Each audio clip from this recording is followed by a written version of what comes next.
Bonjour à tous. Je vous avais annoncé que je ferai des enseignements qui seront un peu plus élevés. Nous sommes maintenant à cette période où il faut absolument percer un peu plus le voile qui conduit vers le savoir. Aujourd'hui, je vais aborder des sujets qui seront profonds, qui vous permettront de comprendre un peu plus ce qu'il y a autour de nous. Je vous demanderai d'être attentif pendant les quelques minutes où nous partagerons cet enseignement. Il y a dans notre planète des gens qui sont dans des couvents traditionnels et qui sont encadrés par des personnes dévouées à leur culture et à leur tradition. Ils transmettent le savoir ancestral. Ils sont préparés pour ça et ils transmettent le savoir pour la postérité. Il y a des gens qui sont des enseignants mystiques et qui ont la volonté de faire en sorte, ou du moins de montrer à l'humanité qu'il est possible de regarder au-delà des apparences. Il y a dans nos traditions, dans nos cercles traditionnels, des anciens qui sont là pour transmettre non seulement le savoir, mais également pour transmettre la pratique de certains secrets concernant notre planète. Il y a également dans notre monde dans lequel nous vivons des gens qui sont des encadrants dans ce que vous appelez les loges secrètes. Ils essayent à leur tour de transmettre certaines connaissances. Partout dans le monde, des groupes se forment virtuellement ou pas pour essayer de transmettre des connaissances ou le savoir. Et il y a dans cette planète des êtres humains qui ont l'apparence humaine, mais qui sont des enseignants cosmiques. Ceux-là reçoivent, depuis leur connexion avec le cosmos, des enseignements, des révélations qui vont très très loin et qui dépassent le cercle classique de la planète Terre. Le but ici est de vous faire comprendre que de même que dans le monde moderne, il y a des écoles classiques avec des professeurs, des encadrants. Il y a ensuite des universités, des écoles professionnelles privées. Chacune de ces écoles n'a qu'un seul but, transmettre la connaissance à ses étudiants, aux gens qui viennent les voir. Et puis, il y en a qui sont au-delà de tout ça. Certaines connaissances que les gens découvrent et certains savoirs qui sont transmis dépassent le cercle de la planète Terre, dépassent le cercle classique du monde ésotérique. Ces enseignements viennent directement de la profondeur du cosmos. Je vais vous parler de quelques sujets. Mais avant, il était important que je vous détaille ces quelques exemples. Et je vais parler expressément d'une personnalité dans cette planète qui a eu une certaine réputation parce qu'il a transmis une certaine pensée. Il a déclaré ceci: il y a deux histoires.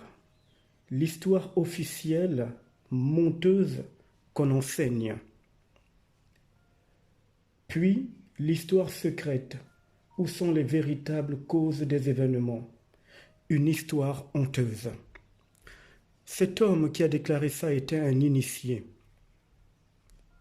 Il avait un regard profond sur ce qui se passe dans la planète. Et donc il avait compris qu'il y a deux histoires. Il s'appelle Honoré de Balzac. L'histoire officielle que l'on transmet à la population du monde. Il a compris qu'elle était menteuse. Et pourtant, c'est celle-là que l'on enseigne aux gens. Alors si cet homme avait déjà compris ce danger à son époque, à son siècle, imaginez un seul instant ce qui se passe à l'heure actuelle, à l'échelle mondiale. Alors cet homme a voulu ouvrir un chemin pour que les gens puissent avoir l'intelligence cosmique éveillée. L'histoire officielle que l'on enseigne partout, dans tous les circuits de cette planète, elle est très souvent menteuse. Et puis, il y a l'histoire secrète. Où sont les véritables causes des événements? Et on se rend compte que l'histoire secrète de la planète, l'histoire secrète qui concerne les hommes, il y a très souvent la honte qui est cachée derrière. Parce qu'elle est la cause des événements terribles qui gangrènent la planète et qui créent des ouvertures dangereuses sur le plan spirituel. Il y a donc des gens qui ont l'impression qu'ils sont libres parce que les pays dans lesquels ils vivent, leur corps peut être en mouvement de gauche à droite. Mais il y a des prisons invisibles. Ce genre de prison enferme la conscience de l'homme, l'intelligence cosmique, l'esprit de l'homme. Et pourtant, l'individu qui est enfermé dans ce genre de prison invisible a bac+5. Il est ingénieur, il est éboueur, elle est boulangère, elle est femme de ménage, il est mécanicien, il est homme d'État, il est tout ce que vous voulez. Mais emprisonné dans un environnement invisible à l'œil humain, emprisonné par des forces venues d'autres dimensions. Et la liberté du corps physique, beaucoup pensent que cette liberté concerne leur esprit, leur être spirituel. Ils ne sont pas conscients qu'ils sont en prison dans leur propre corps et en prison dans leurs émotions. Je vais donc aborder ici le sujet des émotions. J'en avais vaguement parlé un jour dans la chaîne YouTube Sagesse Ancestrale, quand je l'ai ouverte il y a quasiment 1 an à peu près de cela. Je disais que celui qui contrôle vos émotions contrôle vos vies. Je vais rentrer maintenant dans les détails. Écoutez, apprenez et laissez le savoir entrer en vous. Alors, pourquoi est-ce que vous ne vous êtes jamais demandé ce qui suit? Celui qu'on appelle dans le monde religieux des chrétiens Jésus, lorsqu'il était en proie à certaines souffrances, il n'exprimait pas certaines émotions. Et étrangement, quand il était sur la croix, en train de souffrir, pendant que des femmes pleuraient au pied de sa croix, il va dire « Ne pleurez pas pour moi, pleurez plutôt pour les vôtres, pour vos enfants. » Alors ce détail qui paraît anodin cache un grand mystère. Des femmes étaient dans des émotions de peine et de douleur pour lui.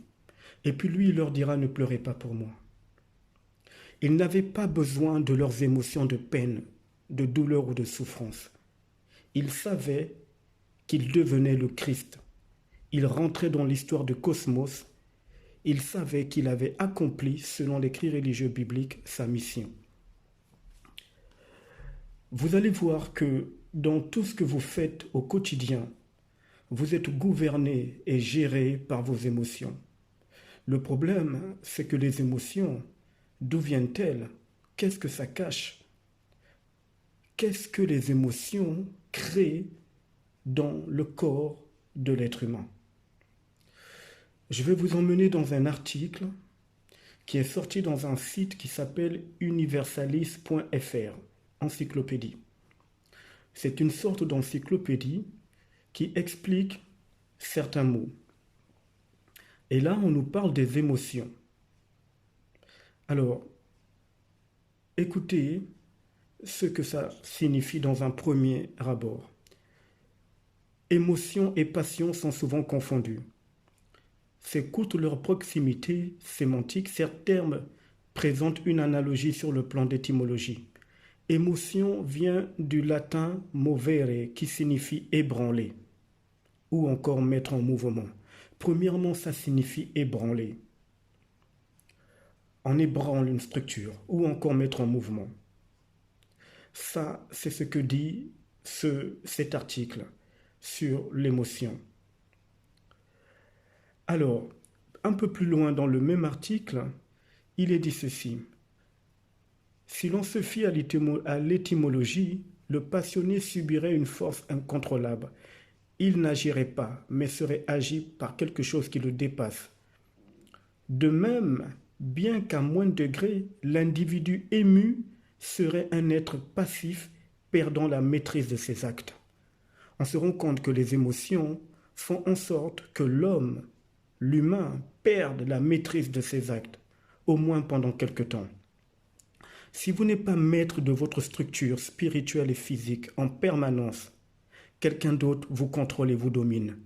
Que vous soyez une belle femme, un bel homme, un intellectuel ou quelqu'un qui n'a pas pu faire de longues études, que vous soyez ministre ou quelqu'un qui est en manque d'argent, peu importe, d'un instant où vous perdez pendant quelques instants la maîtrise de vos actes, donc de votre corps, de votre être, quelqu'un d'autre vous contrôle à ce moment précis.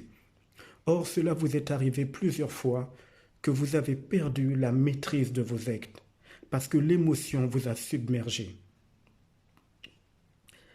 Il était très important que je vous parle de ce petit détail. Je vais aller dans un autre petit site. Nous allons aller étape par étape. C'est pour ça que je vous demande de prêter attention à ce qui va être dit aujourd'hui. Alors, je suis dans un site qui s'appelle le journal.cnrs.fr. L'article a été écrit le 25/2/2015 par une certaine Laure Caillos. Le titre, Danger. Nos émotions prennent le pouvoir. On se rend donc compte que quand quelqu'un n'a pas la maîtrise de ses émotions, ce sont ces émotions qui le dominent. Et pourtant, la personne paraîtra normale ou bien quand vous la verrez dans la rue. Vous ne saurez pas que ces émotions ont pris le contrôle de son existence. Et que c'est pour ça que parfois, du jour au lendemain, elle rigole aujourd'hui, et puis dans la même seconde qui suit, elle se met en colère tout d'un coup, elle perd le contrôle de son propre corps. Or, si votre corps n'est plus en contrôle, c'est parce que vos corps spirituels, vos énergies sont contrôlés par d'autres forces. Alors, nous allons lire un tout petit peu cet article. Le philosophe Pierre Lecoz nous explique comment, à l'ère de l'instantané et du buzz, les émotions dont nous sommes quotidiennement bombardés empêchent notre raison de s'exercer. Voilà ce que dit Pierre Lecoz. La manipulation de la sensibilité n'est pas un phénomène entièrement nouveau. Platon déjà dénonçait la démagogie des leaders d'opinion qui flattaient les bas instincts des citoyens. Mais on assiste depuis le XXIe siècle et l'extension des médias de masse à un mouvement d'accélération. On se rend donc compte ici que ce monsieur est en train d'expliquer que les médias de masse arrivent à contrôler les émotions des gens. C'est une réalité que vous devez maintenant comprendre et accepter. Nous sommes pris dans une logique d'emballement que la révolution numérique en cours contribue à amplifier. Le mouvement des émotions, c'est l'avènement d'une société en proie à ce que j'appelle la captation émotionnelle, un phénomène de stimulation sensorielle continue, visuelle ou sonore, qui mobilise nos affects au détriment de notre réflexion. On se rend compte que celui qui ne gère pas ses émotions et donc qui ne contrôle pas ses actes n'a pas le contrôle de sa raison, il n'a pas le contrôle de son être intérieur. Alors, posez-vous la question, s'il n'a pas le contrôle, qui le contrôle? Vous le savez, l'univers a horreur du vide. Vous dites que la nature a horreur du vide. C'est une réalité. Si vous ne contrôlez pas, forcément une force vous contrôle. Même si vous paraissez en bonne santé, même si vous paraissez bien, quelqu'un, une entité vous contrôle quelque part. L'article continue en disant ceci. Les réseaux sociaux nous font vivre un véritable yo-yo affectif. C'est comme si nous étions tous devenus bipolaires. Vous savez très bien que quelqu'un qui est bipolaire, c'est quelqu'un qui a qui a comme plusieurs personnalités en lui. Vous voyez, c'est un homme qui a observé et qui dit ce qu'il a observé dans l'humanité, dans la société. Il y a des forces, des entités, des énergies qui viennent d'ailleurs et qui ont pris le contrôle de vos corps en contrôlant vos émotions. Et elles font de vous ce qu'elles veulent, sans même que vous en rendiez compte, puisque vous n'avez plus la faculté de raisonner, ne fût-ce que pendant quelques secondes, voire même pendant plusieurs heures. Ça dépend des émotions qui vous dominent et que vous ne contrôlez pas. Alors, une fois qu'on a lu ce que ce monsieur a expliqué, nous allons lire une autre partie de certaines informations sur les émotions. Et là, je vous emmène dans un autre site, encore une fois.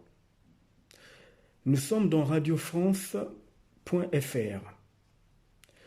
L'article est sorti le mercredi 11 janvier 2017. Il est dit ceci. Quand les émotions nous rendent fous. Eh oui, les émotions arrivent à rendre quelqu'un fou. Puisqu'en fait, ça vient de façon brutale. La personne perd le contrôle de ses actes, donc de son corps. Automatiquement, quelqu'un d'autre, une autre entité, des énergies compliquées le contrôlent. Et la personne pose des actes qu'il n'était pas censé poser en temps normal. Même si après il regrette, il a déjà posé ce genre d'acte. Il a un comportement qui parfois est un comportement que l'on qualifie de fou. Voilà ce que dit Radio France. Nous pouvons tous à un moment ou à un autre être submergés par nos émotions.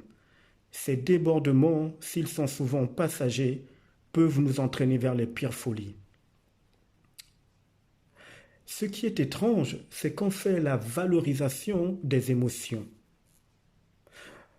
Pour certains, ce n'est pas mauvais, mais si vous n'êtes pas capable de les maîtriser, de les contrôler, de les dominer, d'être au-dessus, vous êtes esclave de ces émotions qui, elles-mêmes, sont gérées par des énergies, par des forces qui viennent d'ailleurs et qui prennent le contrôle de vos corps et de vos corps subtils. Voilà ce que dit Philippe Jamet, neuropsychiatre, pédopsychiatre, professeur des universités, praticien hospitalier émérite de psychiatrie et psychanalyse, spécialiste de l'enfant et de l'adolescence. Il dit ceci. Nous pouvons tous, à un moment ou à un autre, être submergés par nos émotions. Ces débordements, s'ils sont souvent passagers, ne sont jamais anodins. Il vous dit ici que ce n'est pas anodin. Il ne faut pas les prendre à la légère. Même si la société vous fait croire que cela est normal, même si on vous raconte une histoire dans les médias ou ailleurs qui vous dit que c'est normal, ne prenez pas ça à la légère. Il explique, ces émotions nous font du mal, ça nous enferme, et je parlais tout à l'heure de la prison. Une prison que vous ne voyez pas, une prison invisible, contrôlée par des entités venues d'autres dimensions que vous ne voyez pas. Et vous êtes enfermés dans ces prisons. Et dans ces prisons, on vous fait faire ce que vous ne pouviez pas faire en temps normal ou ce que vous ne vouliez pas faire. Vous comprenez donc que les émotions peuvent également créer non seulement la folie, des troubles mentaux et l'autodestruction. Il est très important que l'homme avec un grand H apprenne à maîtriser ses corps subtils, à dominer ses émotions, à contrôler tout son être entier. Sinon, il tombera dans un danger qu'il ne pourra pas gérer. Alors, il y a également un article qui est sorti dans ce site qui s'appelle inserm.fr, inserm.fr. L'article a été publié le 7/4/2020. Voilà ce qui est écrit en titre. Cerveau. Derrière les motifs de l'émotivité. Il est dit ceci. Oscar Wilde a déclaré ceci. L'émotion nous égare, c'est son principal mérite. Vous comprenez donc que l'émotion, il n'a pas précisé bonne ou mauvaise émotion. Il dit simplement que l'émotion nous égare. Alors il est temps que vous puissiez ouvrir les yeux, qu'on arrête de vous bercer, qu'on arrête de vous raconter une histoire officielle qui est menteuse et qu'on vous a enseignée. L'émotion vous égare. Si vous ne les maîtrisez pas, si vous ne dominez pas vos émotions, vous êtes un esclave multidimensionnel, même si physiquement vous gérez vos vies, vous avez des voitures, des enfants, vous avez des biens matériels, vous demeurez un esclave multidimensionnel, enfermé dans une prison invisible, gérée par des entités venues d'ailleurs. C'est aussi simple que ça. Je vais donc continuer en lisant un autre article et après je vais rentrer dans une autre profondeur d'explication. Alors, je suis ici dans even.lefigaro.fr. Voilà une citation qui a été faite par un certain Antoine de Rivarol. Il déclare ceci. Sans l'âme, le corps n'a pas de sentiment. Et sans le corps, l'âme n'aurait pas de sensation. Je vous rappelle que, et vous le savez, que l'âme, vous le dites souvent, est aussi le siège des émotions. Et il nous fait comprendre ici ce monsieur qui s'appelle Antoine de Rivarol que le corps n'est rien sans l'âme. Donc on se rend compte que l'âme est liée au corps. En gros, on vous dit que vos émotions sont liées à votre corps. Or, le corps, c'est de la matière dense. Vous ne vous êtes jamais demandé pourquoi est-ce que l'esprit de l'être humain est symbolisé par une sorte de souffle. Le souffle ici est représenté par une sorte de vent. Le vent est léger, il est libre de partir où il veut. La terre est dense et elle détient la mémoire. L'eau est dense et elle détient également la mémoire. Les émotions dont on vient de parler sont reliées à vos mémoires, à l'âme. Si donc vous voulez vous élever, il faut que vous soyez léger comme le vent. Il faut que votre esprit devienne un souffle qui se connecte à l'univers. Alors, regardons un autre article. Nous allons lire ceci. Et là, je demande ici à ceux qui sont dans des foi religieuses d'essayer d'écouter avec l'esprit, s'il vous plaît. Nous allons partir dans le psaume 119, le verset 25. Il est dit ceci. « Mon âme est attachée à la poussière. Rends-moi la vie selon ta parole. » Alors, ce passage est très profond. On vous révèle que l'âme est attachée à la poussière. Nous avons découvert que les émotions sont liées à l'âme et l'âme est liée au corps. Le corps ne peut pas fonctionner sans l'âme, qui lui-même est le siège des émotions. Alors, une fois que vous savez ça, il est normal que dans la Bible, l'écrit religieux que vous connaissez vous tous, il est dit que mon âme est attachée à la poussière. Or, dans la même Bible, il est dit ceci, tu es poussière, tu retourneras à la poussière. Donc il est évident que l'âme n'a pas vocation à transcender dans les merveilles de l'univers. C'est l'esprit qui le fait. Ce n'est pas l'âme. Alors expliquez-moi pourquoi est-ce que des mouvements dans le monde entier ont toujours enseigné qu'il faut sauver l'âme, alors que même dans l'écrit biblique, il est dit que l'âme est attachée à la poussière. Et il est dit que tu es poussière, tu retourneras à la poussière. Donc l'âme est attaché au corps, comme on l'a compris. Le corps physique qui est lié aux émotions ne peut pas monter comme ça dans les sphères invisibles. Pour ceux qui croient à la pensée du salut, bien sûr. Seul l'esprit est capable de le faire. Alors que se passe-t-il dans cette planète? Qu'est-ce qu'on enseigne aux gens? Pourquoi les encourager à vouloir sauver leur âme pour ceux qui sont dans des confessions religieuses, alors que c'est l'esprit qui doit retourner dans l'univers? Alors, nous allons lire un autre petit passage et nous allons rentrer dans le livre de la Genèse, chapitre 3, verset 19. C'est à la sueur de ton visage que tu mangeras du pain, jusqu'à ce que tu retournes dans la terre d'où tu as été pris, car tu es poussière et tu retourneras dans la poussière. Vous voyez, c'est ce que je venais à peine de vous dire. Il est donc normal et compréhensif que celui que vous appelez Jésus, que nous connaissons comme étant le Christ cosmique, à un moment donné sur la croix de Golgotha, il a déclaré « Père, entre tes mains, je remets mon esprit ». Pourquoi n'a-t-il pas dit « Père, entre tes mains, je remets mon âme » ? Parce qu'il savait que l'âme est liée au corps, à la matière, et que la matière ne peut pas aller vers les sphères invisibles. Encore une fois, la matière est liée à la terre. Elle est dense, tout comme l'eau est dense. Ça ne reste que sur la planète Terre. Mais le souffle, le vent, la respiration de l'esprit, si je peux employer ce terme, lui doit retourner d'où il vient. Alors, quelle est cette idée de donner aux gens l'impression qu'ils doivent accepter le fait que les émotions les dominent, les contrôlent et que cela est normal?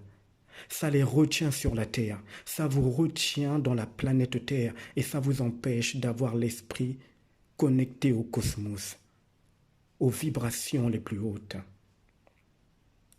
Vous comprenez? Alors, j'aimerais vous lire un dernier passage dans cet écrit qu'on appelle la Bible.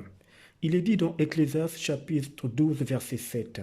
« Avant que la poussière retourne à la terre comme elle y était, et que l'esprit retourne à Dieu qui l'a donné. » C'est ce que vous dites dans votre monde religieux chrétien. C'est ce que dit votre Bible. Je rappelle que la Bible est un livre initiatique. Son langage est codé.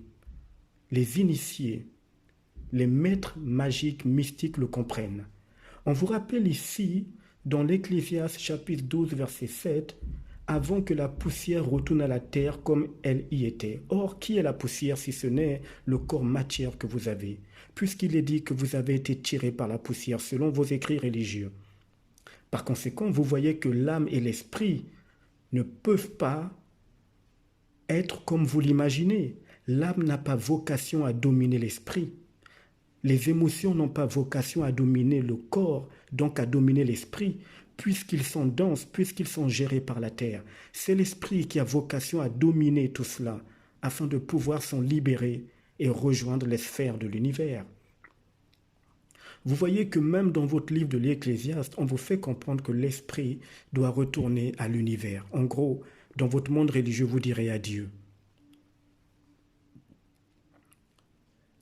Alors, je vais finir avec ce passage.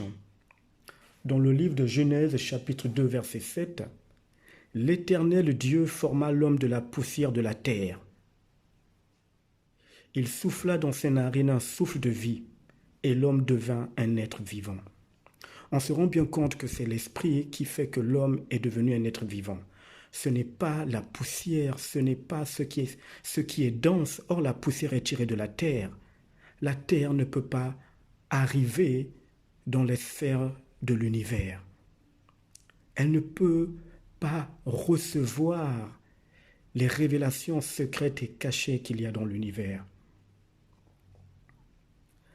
Je vous rappelle que l'homme est esprit. Alors, une fois que je vous ai lu tout ça, je vous demande d'emmener votre réflexion encore plus loin.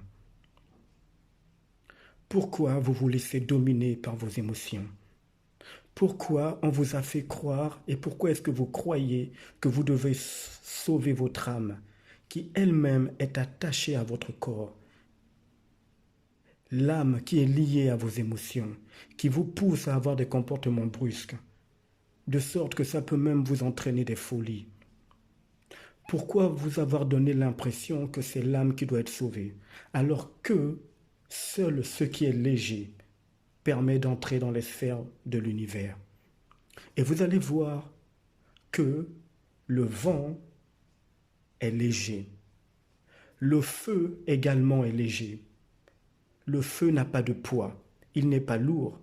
Or, vous savez que dans certaines représentations, dans certains mondes religieux, l'esprit est parfois représenté par une petite flamme de feu. L'on se rend donc compte que le feu et le vent ou le feu et l'air n'ont pas de poids en tant que tels quand ils sont exposés dans la nature. Ils sont légers. Par contre, la terre et l'eau sont constamment lourds.